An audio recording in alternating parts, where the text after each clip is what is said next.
Me and Rinat were talking about how Bangladesh should only look to bat once in each of these tests. So far Yeah. from an innings win, we didn't even get a win. We ended up losing by a massive margin. Right. Uh, so what what it shows is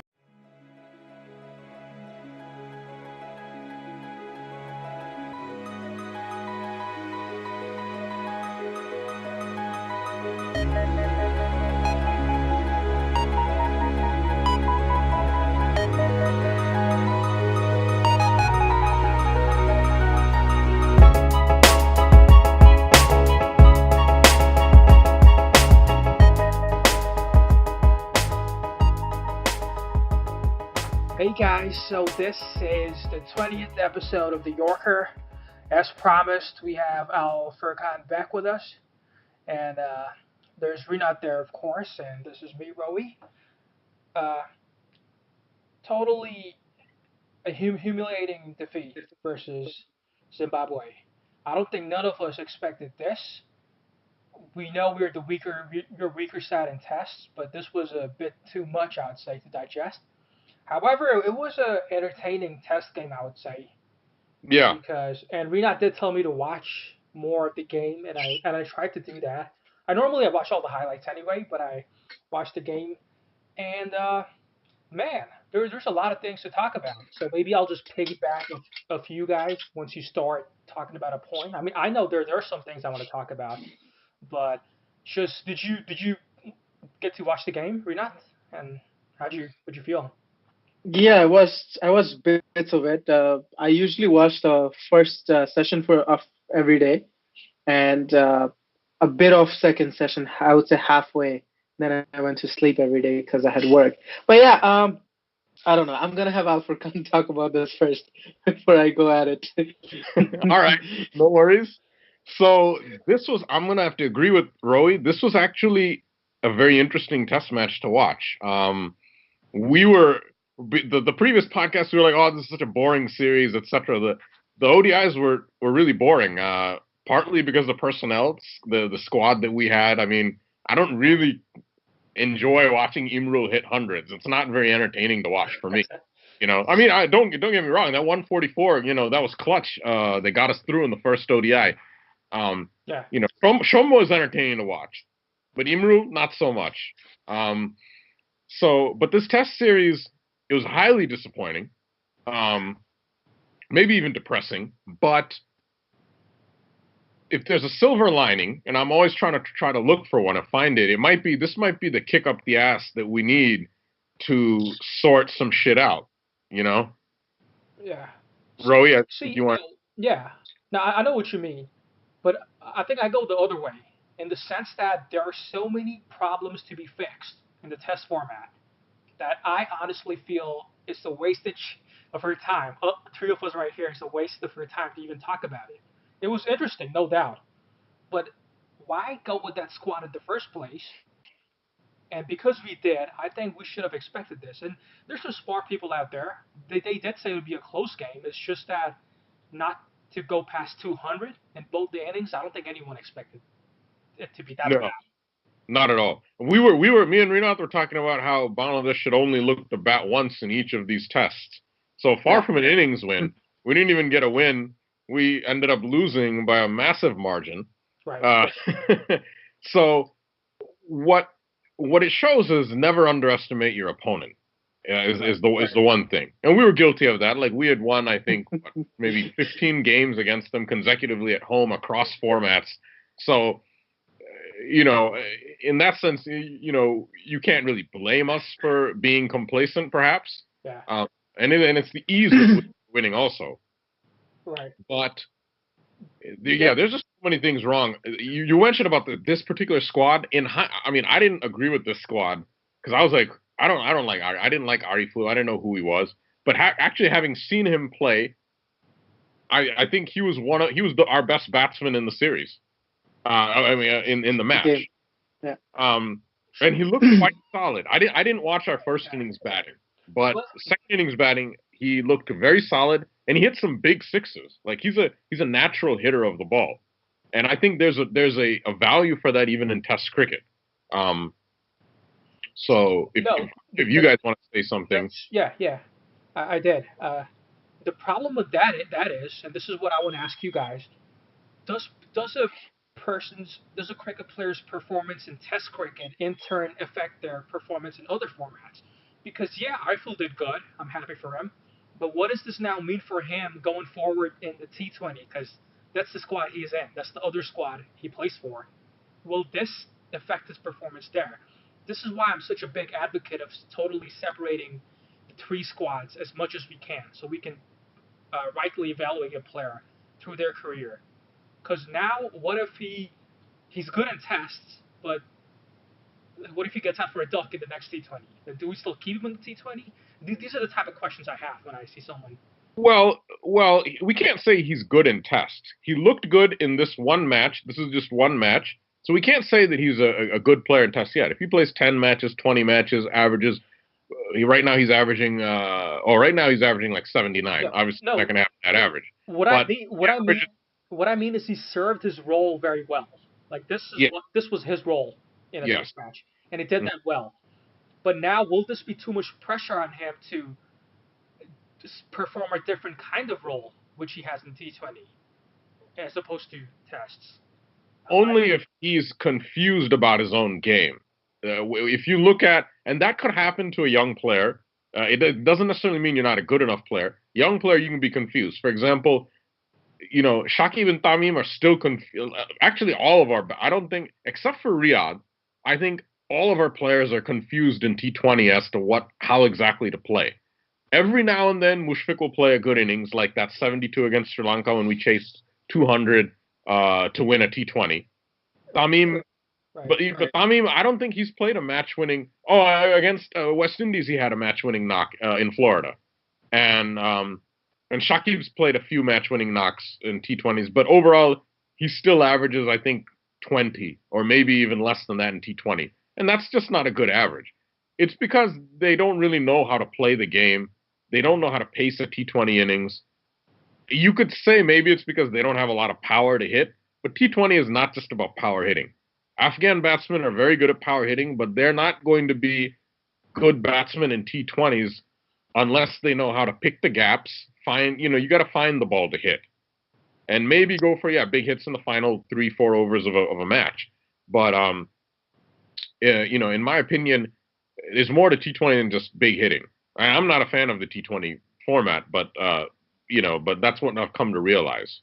Right. So you're right. Riyadh has turned himself into a really good T20 batsman, which is why he should have never been in the Test squad. This is what I'm talking about. He's the You need first to guy separate the that squads. from that 11. He's the first guy that needs to get dropped because he provided no value whatsoever. Abu Jaid at least was swinging the ball in the first innings. Whatever else you can say about him, he only picked up one wicket. A bit unlucky not to get the second wicket, which, I mean, it was a bad decision from the umpires, missing the stumps, but it was originally given. 5 years ago with no DRS, that would have been 2 wickets for him. Right. But Abu Jaid has potential. I mean, we realize Silet wicket is not that seamer friendly, not for this game. So what he did, he fulfilled his role. I'm not going to blame Abu Jaid and say he's a useless bowler or whatnot. He bowled as well as you could expect. Opu is the second player I would drop, but even he contributed more than Riyadh. Riyadh is, I think, the dud of this squad, and I don't know why. And he's captaining the side. So that's just a big no-no for me. Rinat? Oh, Rinat, you wanted? Yeah. I mean, are you ready to talk now, or you still want to? No, listening to that. We're trying to say the same thing. Yeah. Go ahead. Now, I had a question for Rinat. So, do you think we are totally outclassed? Because let me tell you what I noticed. The first innings, they couldn't even defend the spin. It was that bad. And you mean in Zimbabwe or you mean Bangladesh? Bangladesh, in their first innings, they had problems with pace. Similarly, they had problems with the spin. Absolutely. To the point where they just didn't know what to do. In the second innings, I saw them improve, but it still wasn't good enough to the point where when they were actually trying out shots, that's when they were getting caught. So that made me think, maybe this was totally about the fact that they were better than us. This was nothing about nerves, nothing about application. It's just the fact that during those Zimbabwe was game, they came to play, and they. So I was gonna ask Rinat, Okay, so I'll give you my theory of what's happening right now to our test games. So we have two sides of the squad right now. One which is very inexperienced, and the other who has experience, but they don't play any domestic longer version games. If you look at our seniors, Mushfiq, Riyad, even Shakib, Tamim, these guys don't play any domestic FC games ever. And then you have those inexperienced players that played a very few number of domestic games. So there is a lacking on both sides. In ODIs, our seniors kind of bails us out every time because they're so experienced. They play these guys for the money. They play the entire Dhaka Premier Leagues. They don't miss out on that, and then they play a lot of ODIs. But in tests, this is where they're coming short because if you look at how the batting was in the both innings, both the seniors and the juniors had no clue what they were doing. Yep. So and that tells me that that neither of the sides have this figured out. And even though our selectors don't agree with it, even though a lot of fans don't agree with it, Test cricket ultimately comes down to experience. That's what I think. That's just my opinion. The longer the format is, the longer the duration of the game, the more experience and the more mental stability you need.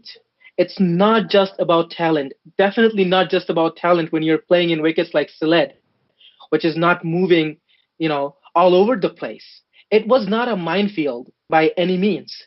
This was No, not not at a all. 150 wicket. Yeah. So it's not a question of lack of skills that okay, our batsmen are not good enough to play swing or spin. It's neither of that. It's just they all got out trying to play shots and not even trying to play shots. That's the funny part. If they were trying to be attacking, I would get it that okay, maybe this is their strategy. They're gonna try to score some quick runs. What they were trying to do, they were in two minds almost every shot. They were trying to play it and then retracting from it at the last moment. It was something like that for pretty much every dismissal I've seen, Mm-hmm. and that tells you Right. that they just it's not skills, it's mental, and I don't think it's something that's going to be fixed unless all of these players play a ton of test matches, right? And these guys are not going to play NCL because sorry, these guys are not going to play NCL because they just don't think it's important, and our selectors are not going to pick players that play a lot of those games. So this problem stays. I just think it is a problem of skill when it comes to playing spin, because in the first game they couldn't even defend. I mean, the first innings, and in the second innings I saw them defend spin pretty well, but then uh, when Lito and he tried that shot on the leg side, the cross batted shot, and Shanto did the same thing. They got out trying to play strokes basically, but their defense was Mm-hmm. fine. Their defense was okay. Let, So let me now, tell you though. Let me tell you though. yeah, I have seen our team a similar lineup taking the one of the best spin attack in the world, which is the Sri Lankan spin attack, Rangana Herat and all those players. right. We took them apart. So I don't think it's skills in that sense because we have done it against better spinners. Why can't we do it against part-time spinners? I mean, we No, were it's true. seeing the It's we were true. seeing the What? balls. I was seeing Sikandar Raza ball. He was either over pitching it or it was short. The ones that were short were turning more, and the one that were over pitching they're just over pitch deliveries, right? And we were trying to do just way too much, and I don't even know what they were doing to be honest. I think that does a disservice to Raza. He was a part timer, I would say, maybe until about 2 years ago, but he's really come on in his off spin. His off spin is, I mean, I'm not going to say he's the best off spinner in the world, but he bowled better than Miraz, and Miraz Yeah, bowled pretty well. Miraz that's bowled it. pretty well. First innings, he hardly went for any runs. He was bowling a off stump line, very accurate. If you look at Miraz's economy rate, this test match was probably barely above 2, maybe 2.5. That's a very good economy rate. Um, even though this is because this pitch was not a minefield. But what Miraz was doing, he was not getting the ball to turn. Raza was getting the ball to turn massively. And I was thinking about that, and I was like, why is that? because we saw Miraz turning the ball square against England. We saw him do the same thing against Australia at home. And I realized the only thing I could come up with was, I think that there was certain areas that you had to hit on that pitch in order to get the ball to turn. Zimbabwe batsmen hit those areas.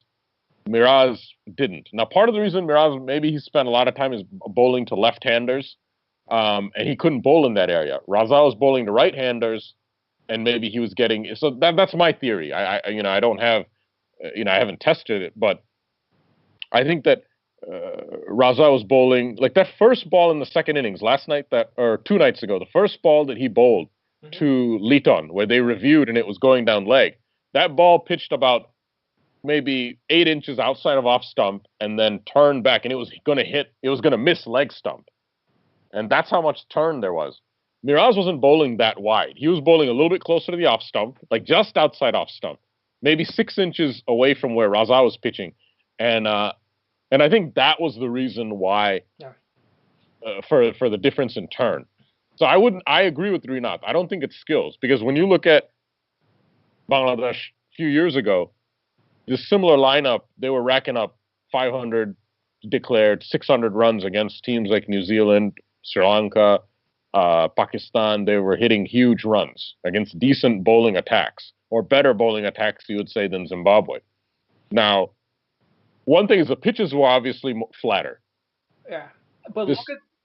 Sorry, I wanted to say, look at the new guys though, who came into the squad, because they weren't there 2 years ago. So are they equally capable of playing spin? And we do know they struggle with leg spin when it comes to ODI. When you talk about Bangladesh, it's kind of the same squad, ODI and tests. It's just Mominul plays tests, and they always have Taijul. That's it. That's pretty much it. And it's the same squad. And they have that odd fast bowler every time. So I think other teams can look at the ODI squad of Bangladesh, and then they can strategize, look at how they play, find out their weakness, and use it against them. And I don't think the Zimbabwe team is clever enough to do that, because if that was the case, they wouldn't lose every series against Afghanistan, because they've played Afghanistan 30 times in the last 2 years. You would figure that after the first 20 times, they would figure it out. I don't think that's it. I think that Bangladesh just sucks playing spin. On a spinning track, Bangladesh just sucks playing spin. I think that's one thing. The second thing is, right now, it's a mental issue. I don't think it's skill-based. Yes, if Tamim and Shakib were there, we would have probably scored 50 runs more in both innings. That's 100 runs there. If Shakib was bowling and Fiz was bowling, they'd have scored 100 runs less. That's another 100 runs. Bangladesh wins by 50 runs. Not a big margin of victory, but better than losing the test match. But, that excuse works for some period of time. Oh, we're missing 3 of our best players. But at some point, 5 years from now, 7 years from now, those guys are going to be retired. Well, Tamim and Shakib will be. Fiz may still be there. But yeah, you never know. He's a fast bowler. You might get a career-ending injury, God forbid. All right. So we really should not just rely solely on the seniors. Junior players, younger players have to step up, and they haven't stepped up. The other thing is Mominul's been in a poor lack of form. I just posted a thread showing in the last 4 years and in the last 2 years that his form is not as bad as people think. But compared to where it was, yeah, he is in bad form. He was averaging above 50. Now he's averaging 30, 28. This is something that's haunted us, beginner's luck, and it affects all Bangladeshi players and other cricketers as well. But I think we're just cursed in that sense that our players struggle to hold that. They have whatever you call it, beginner's luck, and then it comes down. The average comes down. But some of that I think is understandable if beginner's luck is that extreme. Like if you have a guy coming in like Mominul in his first 12, 13 tests was averaging 60, he's not going to maintain that for a career. But now his average is still above 40, but barely above 40. He needs to keep it there. And we still have 3 more test matches. In Dhaka, we may get a flat track. He might blast a double century, get that average up. West Indies, they're going to be flat tracks against or they'll probably be spinning tracks against West Indies. But you never know. He might get a few decent scores, get his average up. then it'll be okay. But right as of now, Mominul is not performing. Tamim is out. Shakib is out. Two big batsmen gone. Mominul's not performing. Riyadh is a wasted slot. Then that leaves Liton, Shanto, and Ariful, inexperienced players. Liton, like I was saying in the last podcast, I'm not sold on him, but I'm not totally against him batting either, because if he opens, then it's a left-right combination. But if he opens, then Mushfiq is keeping wicket, which I don't think is ideal. Because because Mushi needs to bat at if Mushi had batted number 4, we would have scored a few extra runs. We wouldn't have won this test match, but we would have scored a few extra runs. Maybe 50 extra runs we would have scored across the 2 innings. We'd still lose by 100 because we lost by 150. Yeah. Rinat, do you think we should even bother picking the side for the next test? Because somewhere out there, I think Tushar Imran and Shari Nafis, they're having a laugh at these guys. They can laugh, but they would have done worse, or they wouldn't have done any better. No, let me tell you though. And I have an issue with that. The thing is, we don't know. Of course, they could have done worse, but at least I'm pretty confident when I say this. If Tushar Imran had scored 20 runs or 10 runs, the way he would get out, it wouldn't be as ugly as how these players got out. Like, at least he would have an intent of blocking deliveries when it required him to. He wouldn't be the kind of person that our side's going to be 6 down chasing 300 runs and he wants to, come and play like a ridiculous sweep shot or, come down the wicket, which is some of the ways our players have been getting out this series. So at least they know what to do. I get it that, in skill set, that generation of players are way behind. But, it never looked like they have no clue about this format. It was technical deficiency, and that could have been fixed. But this mental deficiency that our entire lineup is having right now, I don't think that has any solution at this point. It has a solution. The solution is patience and time. Because if you remember, our pattern is before every World Cup, we get infected by this, encephalitis. We have this incredible, funk, and it's mostly mental. Remember the last World Cup, 2014, yep. We drew a test match against Sri Lanka, beginning of the year. We lost the first one by an innings and like 200-plus runs. Then we drew in Chittagong. Mominul hit a 4th innings 100, fantastic. Then we had Asia Cup. We lost to Afghanistan. And that was a pretty embarrassing loss because we've lost by a bigger margin than we should have. I mean, Afghanistan even joked. They trolled us after the game. The captain said, "Yeah, we dropped a few catches because we wanted to make it interesting." I don't know if you guys remember that because we were like 8 down and still needed 90 runs, but we ended up losing by like just 30. Our tail wagged, but it wagged because the Afghans dropped some sitters. Right. Let me tell you though, the reason I think it's not mental is because I've seen these guys improve mentally, actually. Because I also listened to their press conference.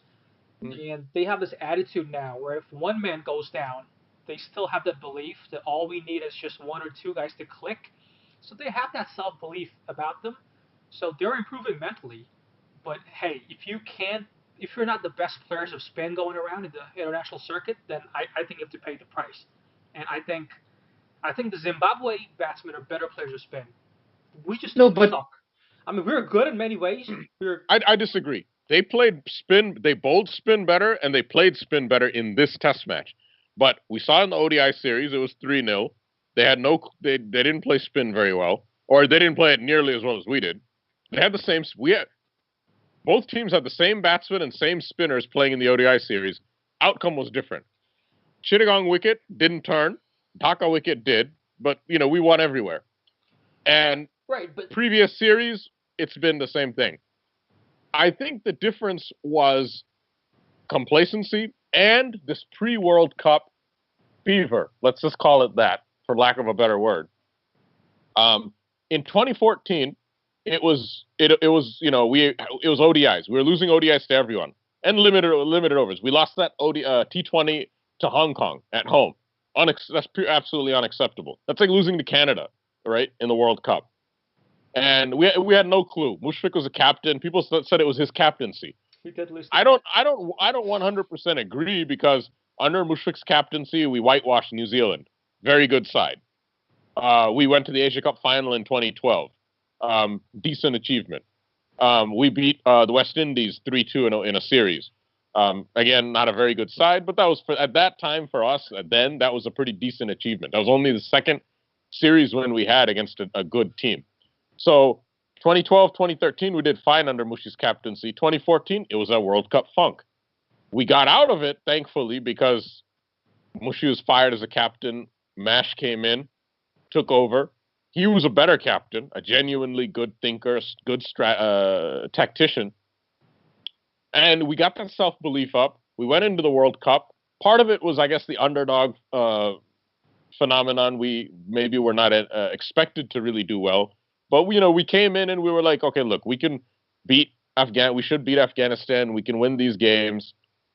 And we made it to the World Cup quarterfinal. And then, of course, after that, we know what happened. We whitewashed Pakistan. We beat India. We beat South Africa. The Fizz came along. Different team altogether. Mm-hmm. This year, we're doing well in ODIs. We're doing well in limited overs. Nidas Trophy went to the final. Right. But they're two different formats, Like, but what I'm saying is, this mental, whatever it is, inexplicably, it's difficult to explain. It's infected the test team for some reason. Now, because we should have done better in West Indies. They're not a good team. And we were playing in foreign conditions, but those pitches were not green tops. right. We should have had it better. Yeah. But it was a very entertaining game. You're right on that, right on the money. And what I liked was the adjustments they had to make in the second innings. And I wonder, Rinat, if, like what you said about Tushar Imran, he would have made those adjustments, I feel. Because it's not like he was not going to learn. Because Lito and Kayas, they learned, okay, we have to leave these balls, these wide swinging balls. We're not even going to take jabs in the second innings. So that's what they could figure out. That was the extent of their knowledge. A more experienced guy, the domestics like Tushar Imran, I think he could have picked up more things and then applied them. So those adjustments are always like really interesting to see in this test format.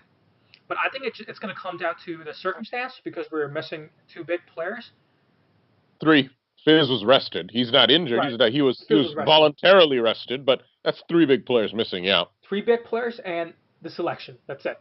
Wasted spot with Riyadh, and that would be my diagnosis. So, yeah. So I think it starts with the leadership, and people that know me, I'm a huge fan of Mahmudullah, but this is not his format. I don't know why he's just ruining his own reputation by playing it. I mean, he said it in the press conference that if we play on like this, then we should stop playing. Maybe he should take that lesson himself and he should stop playing. I know why they want him as a leader, because he's the only other capable leader that's in the side right now. But, sometimes you kind of have to, you're the player, you have to understand what's your capability, and you have to take that approach. You should be like, you know what, I'm not doing well in this format. If I really want to do well, let me play a few seasons of NCL and see if I can figure out this format better and then come back. But for now, let me focus on what I'm doing good and boost my chances of being the next leader for the shorter format. He should have done that. It starts with the leadership, right? And I guarantee you, if Mashrafi was in the field, we wouldn't have the brain farts that we did. We wouldn't. Our players would think twice before playing those stupid shots. And, it even works with the bowling too. I mean, a motivated leader can make a world of difference. And I think Riyadh, who is struggling to figure out the format himself, can't really help the other players, right? Yeah, I agree. I wouldn't blame Riyadh and say he should resign, etc. like that, because that's just not going to happen. Nobody really resigns from a position voluntarily. I mean, Mushi resigned a couple of times from Zimbabwe series, but the board forced him to continue on with captaincy in 2013. Now, it's the board. The board should not have appointed. They should not have appointed. Yeah. Oh, definitely. I mean, Habibul, I don't know. Like, Nanu is clueless. I feel like he's clueless because he never played Test cricket. A lot of other teams, they have rules that a selector at least has to have played first-class cricket or has to be a former Test player if you're selecting Test, teams. So Nanu never played Tests. He played first-class cricket, but so. And I was saying that. I was saying this in the social media that this idiot has never even played Test cricket.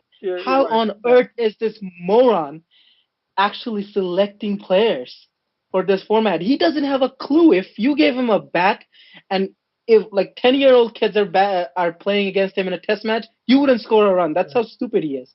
Right. I don't know why he's Well, still the selector. Farouk didn't play ODI tests either, but his selections are really good.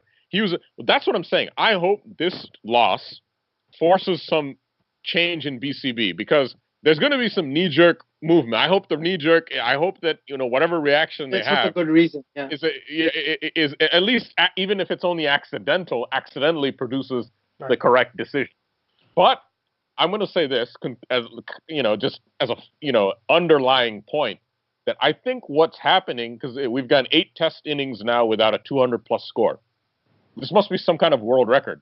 But I think it's temporary. I think it's Murphy's Law. I think it's an average for all those 500 plus innings that we've had in the past on flat. Sure, the wickets are flat, but it's a matter of time before those 500 plus totals start coming again. We just need a flat wicket. Right. And maybe I think that does it for this episode.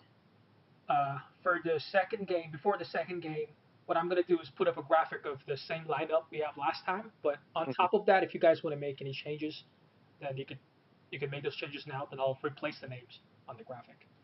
So, Rinat, what would you change from what we have? Ideally, we would like new players in the squad, but from what we have already in the roster, what would you go with for the second test?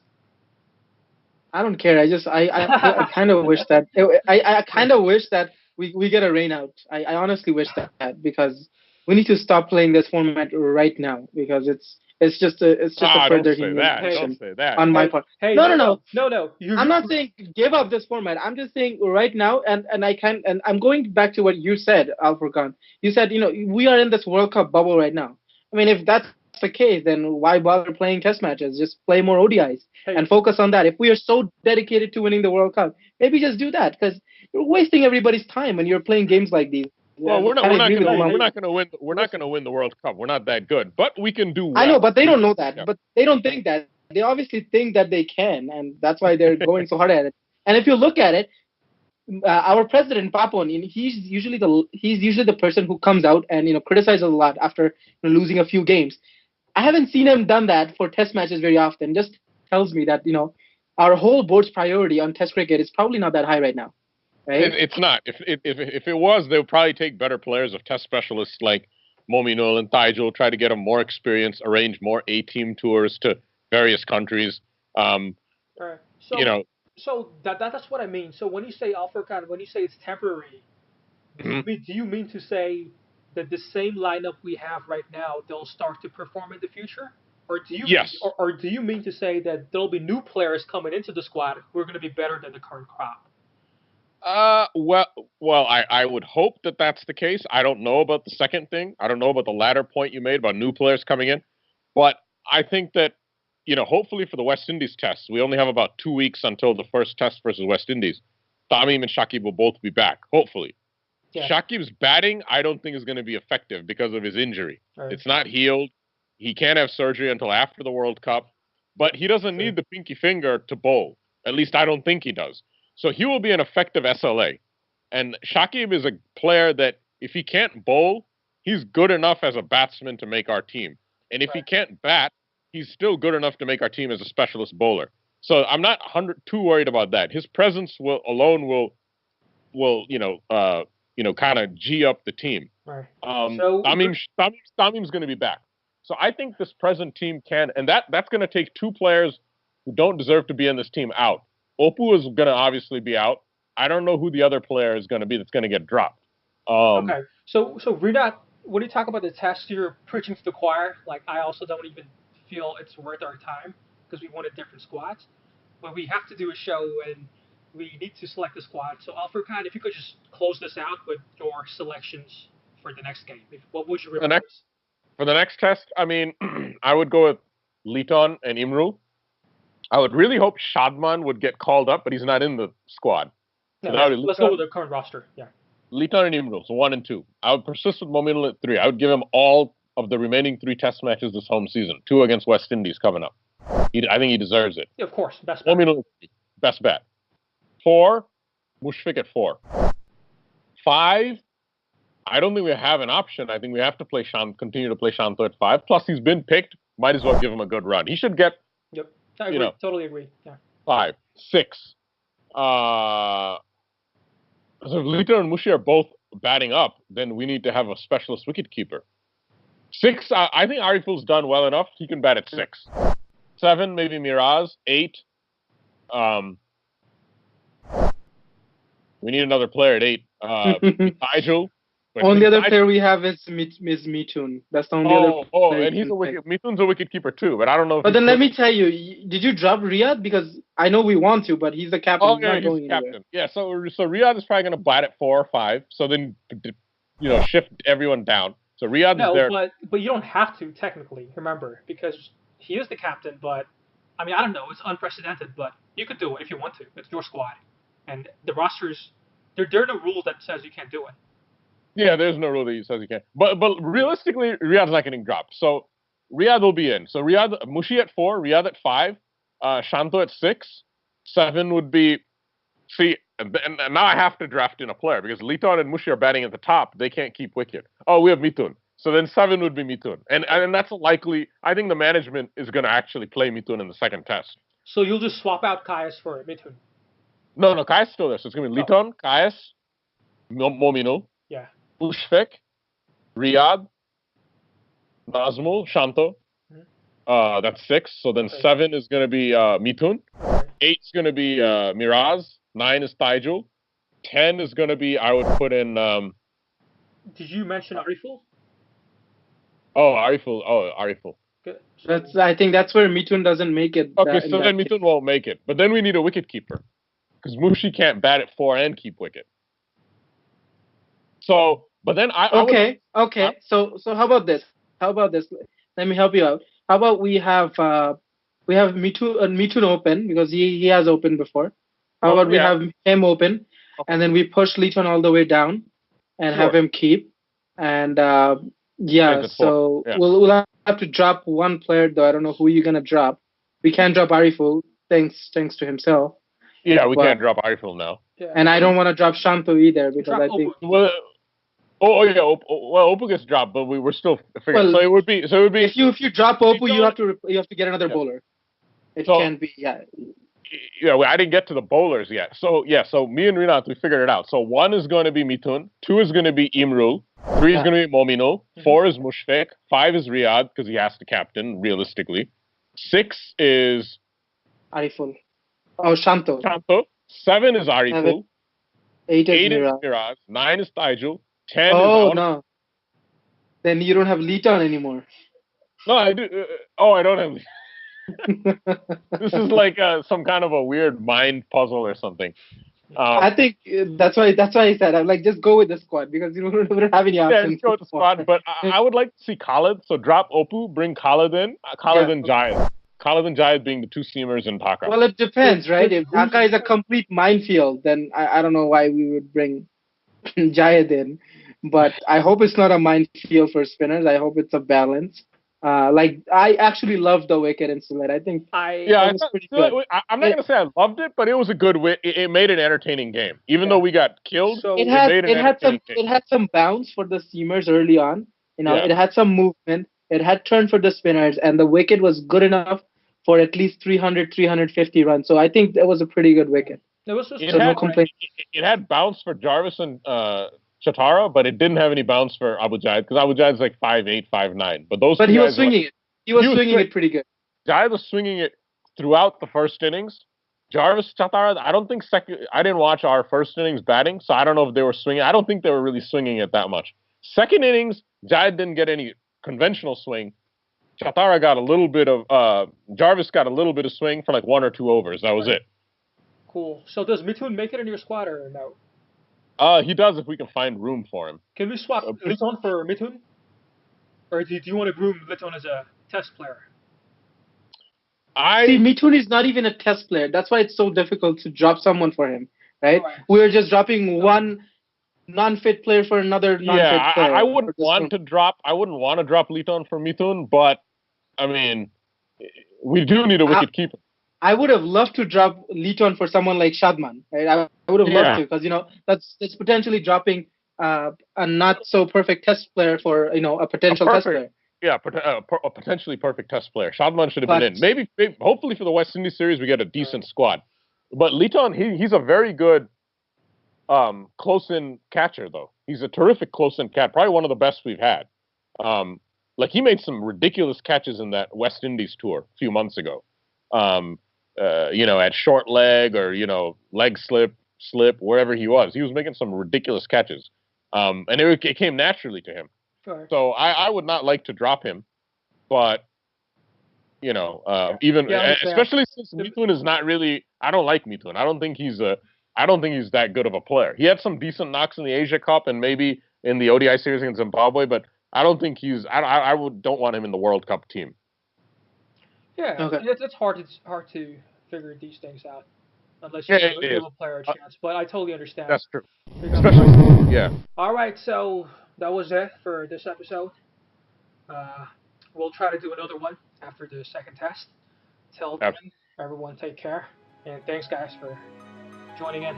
See ya. Thanks for watching. Later, guys.